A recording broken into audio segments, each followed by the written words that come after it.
I'm going to be covering how we actually go reserve temple work for our ancestors, but let's just take a short review on the different steps we need to take in order to make sure they're ready to have that temple work done. So here I'm on Minnie. I can't even pronounce her last name, so I won't even go there. But when I look at her, the very first thing I want to do is I'm on her personal detail page. I'm going to go over and look for possible duplicates. When I click on that, if the computer finds any, it's going to pull them up in this area, and it didn't. So now I'll go back here to the top and click on her name. The second thing is I want to standardize any names, dates, and places, which I've already done. It looks great.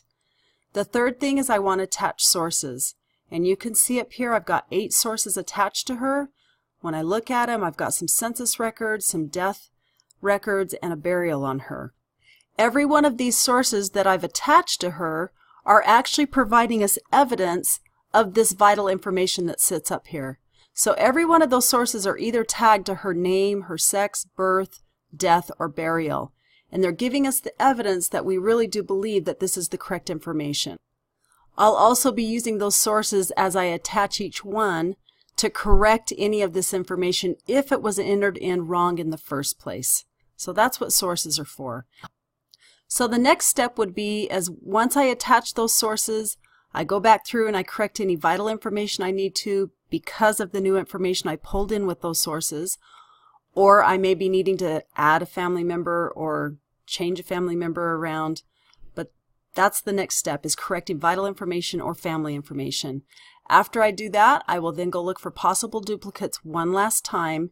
And after I do that, if that temple is still green, I'm ready to go reserve her work. So let's click into the Ordinance tab.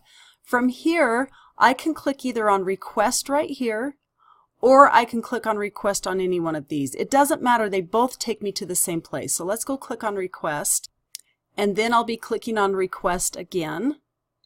And then it brings up this church policy, and we all need to read that at least one time so we understand when we come down here and we mark this little box that I have read and will follow the rules that the church has set up. I need to make sure I understand those rules. So just know that by clicking in that box, you're saying that you will only be working on your own bloodline and that you will not work on famous people, Holocaust victims, or people who were born within the last 110 years. So basically, you're just on your honor right here, then click Add to Temple List. And you can watch that little temple fly up to the top. From here, I can actually go print her work from right here by clicking on Print, and then I just click on Print Family Name Cards. I can click on Share, and I can actually go share it with a temple, or I can share it with family and friends. If I click on Share with Family and Friends, I then just fill out a little bit of information, my name, who I want to send it to, and that person's email.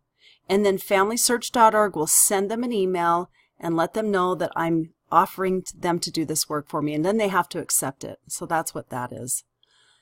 I have the ability to unreserve this work if I need to also. So pay attention to how at one time that temple was green, and now you can see that it's a different color with these little yellow boxes here. If you don't understand what they mean, just go over to Legend and it will tell you exactly what these mean.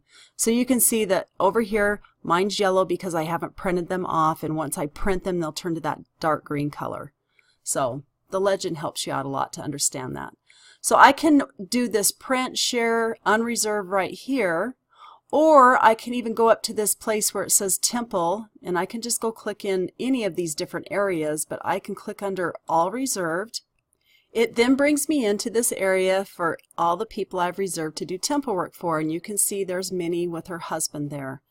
At this point, I don't even have the option to print, share, or unreserve. You can see how they're just a really light gray, and when I hover over them, it lets me know I can't use that until I come over and put a check mark on the people that I want to do work for. Then they turn blue, and then I have the ability to use them just like I did on the other page we just got done with. Be aware of, it says up here in this blue area that once I print a card, I have 2 years to get that work done. If I choose not to do it, then the computer will come take that work and send it back in the system for somebody else to do. So that's important to be aware of. I have the ability up here to, right now I'm in this all reserved area. I can then click into all the ones I've not printed off. Then I can click in the ones I have printed. I can look and see that right here I haven't shared it with anybody and I have no opportunities. This opportunities is where the computer goes out and finds temple work for me to possibly be able to do. When I'm ready to go to the temple and I need to print off some cards, I try my hardest to always get 3 people that I'm ready to go print cards for, because 3 of them fit on one piece of paper. Once I print them off, I then cut them up myself and take those names to the temple and have a great experience. I hope this helped you. Thank you.